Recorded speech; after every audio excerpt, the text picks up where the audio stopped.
Hey, deserving listeners, 90 Day Fiancé. I'm going to react to it. I'm a therapist, and I'm also a professor, and my name is Dr. Kirk Honda. Let's watch. This isn't a wedding, it's a show. Yeah, they coordinate everything. I mean, he can be royalty in Moldova, but he's a bitch-ass American. What? The king of the Moldova, not in America. Hey. My goodness. So the brother is intoxicated, and the parts of him that have been suppressed somewhat are starting to come out. I don't know if you caught what he just said, but so if I was to speculate, and I'm always speculating, is that the brother is jealous or something of Andrei, or has some problem with him, obviously, or he's elected by the family to hate Andrei, who knows. But he has some kind of issue with him, and he comes to the reception, and I think the family is very impressed. I think the Americans are like, I didn't show that clip, but they were saying things like, I thought that this country was really poor and everything was going to be depressing and everyone was going to be sad.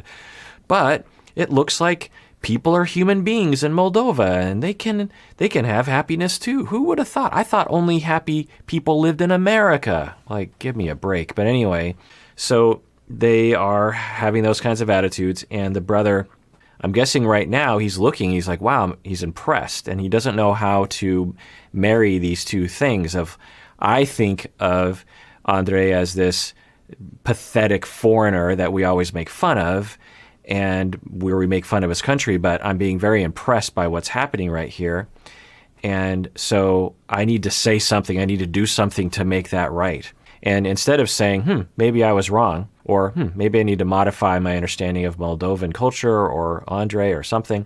No, what he decides to do is he decides to say, in one of the most childish things I think I've ever heard on this show, he says, oh yeah, sure, he's a king here in Moldova, but he ain't crap in America. What is happening? Let's rewind that. Did I catch that? Coordinate everything. I mean, he can be royalty in Moldova, but he's a bitch-ass American. What? The king of the Moldova, not in America. I mean, you could argue that he's trying to be playful. So, he is saying this to Andrei as a way of friendly making fun of, right? I mean, me and my friends, we do this all the time too. I don't know if they're friendly enough to do that, and I don't know if you want to say that to the entire, group of people. So maybe I should have given the brother a benefit of the doubt. Maybe he's just joking, and he is saying it in a friendly way. Hey, listen, what's up? Chill a little bit, because I don't want no fighting tonight, man. I'm not fighting. Just chill a little bit. Like, I'll speak my piece. And then... Interesting. So the father is saying, hey, chill out. I don't want any fighting. Keep it under control. So that's good for the father. And then the brother is saying, yeah, it's all good. I'm going to say my piece. And, we're good. What does that mean, you're going to say your piece? What is your piece? What do you have to say? What right do you have to say anything? What do you know about anything?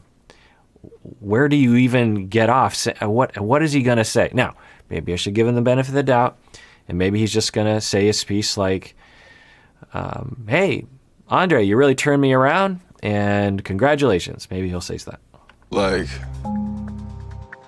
And it's like, my dad has 7 kids, so it's like,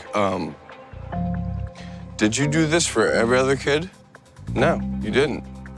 So, it's like, why are you doing this for him? Interesting. So does the brother feel slighted by the father? I wouldn't be surprised if this guy had a complicated relationship with his father. And maybe this is some of his sadness and hurt that maybe he's been feeling for a long time, bubbling up. The exercise that I often will exhibit on the show, that I do clinically a lot as well, is what age is this person exhibiting? And it can be a helpful way of conceptualizing people and their behaviors in this way. If someone is exhibiting a 13-year-old behavior at the age of 27, then maybe that's an indication as to when the relational trauma occurred, the arrested development, the part of them that is still unresolved inside of them. So if we were to analyze this guy in that way, what age would we put this on? Someone who is jealous, hurt, is aggressive. I'd probably his vibe comes across like that of a teenager, a young teenager, like a 13, 14-year-old. So let's keep that in mind as we move forward. Who knows? But it's possible that if that is an accurate conceptualization, that his traumas with his dad began then. And I didn't realize the parents were divorced. We just saw that the mother of Libby was, I believe, with her husband. And so, I'm just grasping at straws. But, when did the divorce happen? Was it when he was 13 years old and he still has arrested development in that area? I don't know. There's no way for me to know. And even if we did know that, it's probably more complicated than that. But anyway, let's keep that in mind as we watch what he does. I feel welcome here, and I thank you for that. And I also want to say, Andrei, you're our family now, and we love you.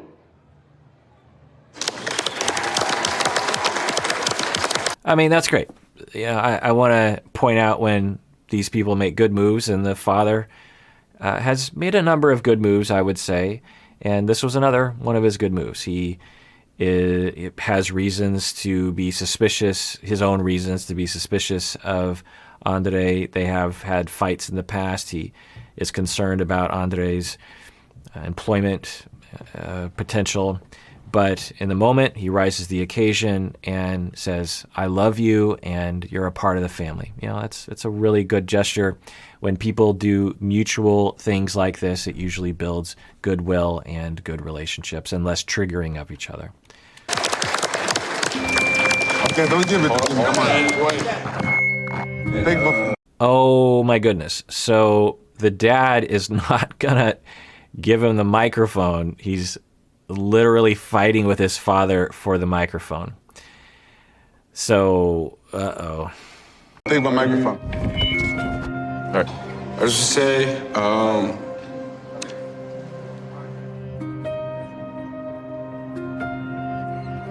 you need to stop paying for your bull. So there are things that happen on this show that are difficult to watch, but often it's just between a few people.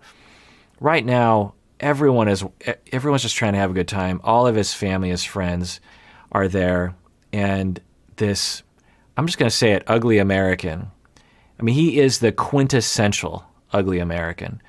The person who thinks America is great. And I mean, he literally said, I'm an American. Americans say what they want and they do what they want. He's just screaming this in a restaurant in Moldova for literally no reason. And the whole time he's been making fun of Moldova. He's making fun of things that, okay, fine. If you have a problem with Andrei, have a problem with him. But why are you making fun of an entire culture? And then he's just going to ruin this entire evening. Now, maybe he's making a joke. Maybe he's too drunk to say the joke in a funny manner. But we just heard him say that, well, what did he say? He said something along the lines of, my dad paid for all this sort of thing. So let's rewind that. You need to stop paying for your bull. Get your together. Enough. Don't come to America and try to live off my dad.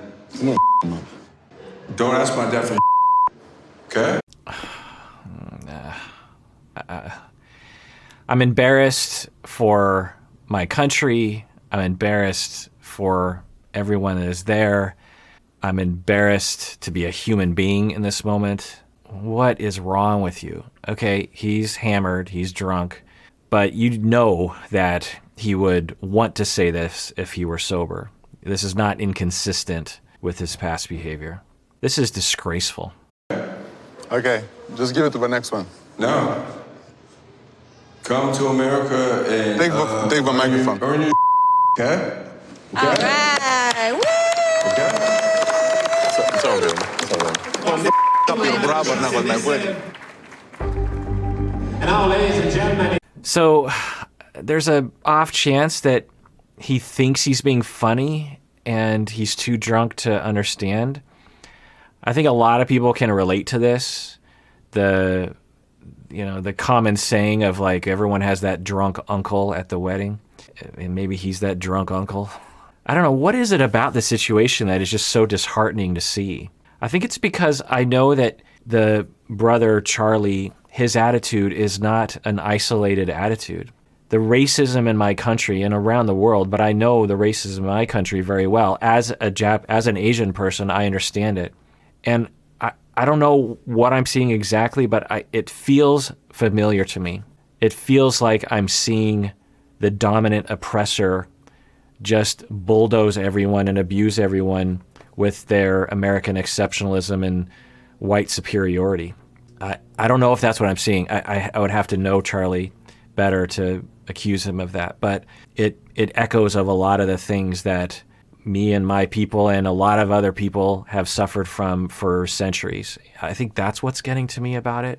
You know, it's one thing to see people fighting and cheating on each other. It's another thing to see something represented in this family, and particularly by Charlie, that has caused death and genocide and oppression.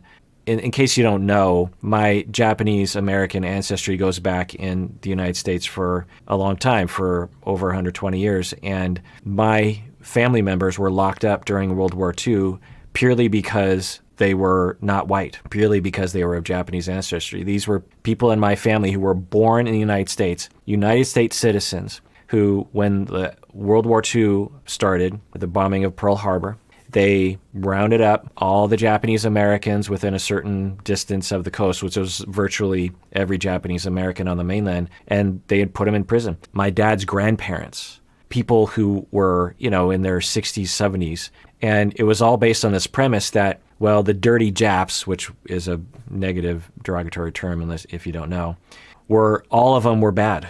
And even though these are American citizens and they deserve rights, we're going to lock them all up. We were at war with Germany and Italy. Did we round up every single German person on the East Coast? No, we did not. Did we round up every single Italian person on the East Coast? No, we did not. So it was Japanese American. So I am not, the only person from a family who has this kind of history, for sure. But what I'm saying is I think, I have a personal pain and intergenerational trauma. You can listen to other episodes where I talk about this, and I think that's what's being triggered. I don't want to accuse Charlie or Chuck or Libby's family of any of this stuff. I don't know. Maybe they're extremely progressive and they understand all this stuff, and maybe Charlie's just drunk. I don't know. But there's just a lot of echoes of this that is just extremely demoralizing to watch. It's not just this simple reality show. I think this, to me, it represents something extremely problematic in our society that I've experienced my entire life. All right, well, that does it for that episode. Everyone out there, please take care of yourself because you deserve it. You really, really do.